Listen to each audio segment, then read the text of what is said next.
ഈ വീഡിയോയിൽ നമ്മൾ പ്ലാന്റുകളൊക്കെ അടിയിൽ കുറച്ച് മണ്ണൊക്കെ ഇട്ട് അത്യാവശ്യം പ്ലാന്റുകളൊക്കെ നല്ല ഗ്രോത്തിൽ പിടിപ്പിച്ചെടുത്തിരിക്കുന്ന ഒരു ടാങ്കാണ്. അപ്പോൾ ഇത് കാണിക്കുന്നത് വേറൊന്നുമല്ല, ഈ കാണുന്ന ടബ് പോലെ തന്നെ അടുത്തൊരു ടബ് കൂടിയുണ്ട്. അപ്പോൾ ആ ടബിലൊരു ക്രൈഫിഷ് റെസ്റ്റ് എടുക്കുന്നതാണ്. ഇതെന്താണ് ഇങ്ങനെ കിടക്കണേ എന്നുള്ളതാണ് ഇനി അടുത്ത കാര്യങ്ങൾ പറയാൻ പോകുന്നത്. അവൻ ഓൾറെഡി കുറച്ച് അംഗവൈകല്യങ്ങളൊക്കെ സംഭവിച്ചിട്ട് കിടക്കുന്ന ഒരു ഫീമെയിൽ ക്രൈഫിഷാണ് കേട്ടോ. അവനല്ല, അവളാണ്. ജന്മന അംഗവൈകല്യമല്ല, മറ്റു ക്രൈഫിഷുകളുടെ കൂടെ കിടക്കുമ്പോൾ അവർ തമ്മിലുള്ള ഫൈറ്റിങ്ങിൻ്റെ ഇടയിലൊക്കെ പറ്റിയിരിക്കുന്ന ഇഞ്ചുറികളാണ്. അപ്പോൾ അവൾ വേണ്ട ഒരു കാല് അവൾക്ക് നഷ്ടപ്പെട്ടിട്ടുണ്ട്, കടിക്കുന്ന കാല് പോയിട്ടുണ്ട്. അതുപോലെ തന്നെ അവളുടെ മൂക്കിൻ്റെ ഭാഗങ്ങളൊക്കെ അവർ കടിച്ച് തിന്നിട്ടുണ്ട്. അപ്പോൾ അവൾ കുറച്ച് ദിവസമായിട്ട് നമ്മുടെ ആ ഒരു മെഡിക്കൽ വാർഡിൽ ട്രീറ്റ്മെൻറ്റിലാണ്.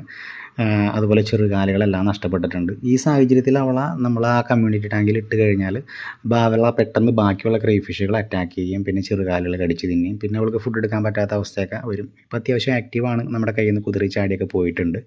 അപ്പോൾ അവളെ നമ്മൾ കുറച്ച് ദിവസങ്ങളായിട്ട് ഈ ഒരു ടബിലാണ് കീപ്പ് ചെയ്യുന്നത്. ക്രൈഫിഷിനെ വളർത്തുന്ന ഒട്ടുമിക്ക ആളുകളുടെ കയ്യിലും ഇതുപോലെ ഒരു 1-2 ടബുകളൊക്കെ മെഡിക്കൽ വാർഡ് എന്ന കണക്കിന് മാറ്റി വെച്ചിട്ടുണ്ടാവും, കാരണം നഷ്ടപ്പെടാതെ അവരെ റിക്കവർ ചെയ്തെടുക്കാൻ വേണ്ടിയിട്ട്. അപ്പോൾ അവൾ വലിയ കുഴപ്പങ്ങളൊന്നും കാണാനില്ല, അത്യാവശ്യം ആക്റ്റീവൊക്കെയാണ്.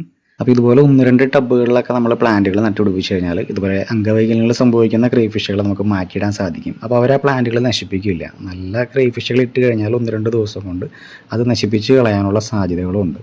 അപ്പോൾ കുറച്ച് ദിവസത്തിന് ശേഷം നമ്മൾ ആ ഒരു ക്രൈഫിഷിനെ പിടിച്ച് അതിൻ്റെ അവസ്ഥകൾ നോക്കിക്കഴിഞ്ഞപ്പോൾ കാണുന്ന കാഴ്ചകളാണ്. ആ ടബിൽ മണ്ണൊക്കെ നിറച്ചതിൻ്റെ പേരിൽ അതിൻ്റെ മേല് മുഴുവൻ മണ്ണൊക്കെ പിടിച്ചിട്ടുണ്ട്. അപ്പോൾ ഏതാണ്ട് അവളുടെ നഷ്ടപ്പെട്ട കൈകളും കാലുകളൊക്കെ വന്നു തുടങ്ങിയിട്ടുണ്ട്.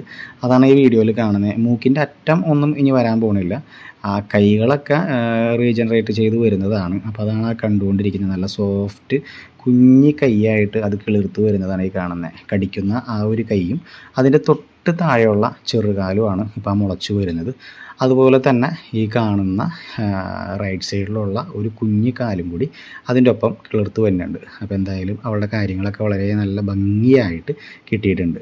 അപ്പം ഇനി ഏകദേശം ഒരു 1-1.5 മാസത്തിനുള്ളിലൊക്കെ അവൾ നല്ല ആക്റ്റീവായിട്ട് കയ്യും കാലൊക്കെ വെച്ച് പഴയതുപോലെ ആവും. പിന്നെ നമ്മൾ വീണ്ടും തിരിച്ച് അവളെ ബ്രീഡിങ്ങിൻ്റെ ബ്രൂഡുകളുടെ ടാങ്കിലേക്ക് തിരിച്ചു വിടുന്നതാണ്. അപ്പോൾ കുറച്ചൊന്ന് ശ്രദ്ധിച്ച് ഓരോ ക്രൈഫിഷുകളെയും നമ്മളൊന്ന് റിക്കവറാക്കി എടുക്കുന്ന ഒരു ചെറിയൊരു വീഡിയോ ആണ് ഈ കണ്ടത്. അപ്പോൾ എന്തായാലും വീഡിയോ ഇഷ്ടപ്പെട്ട് കഴിഞ്ഞാൽ ചാനൽ സബ്സ്ക്രൈബ് ചെയ്യാൻ മറക്കരുത് കേട്ടോ.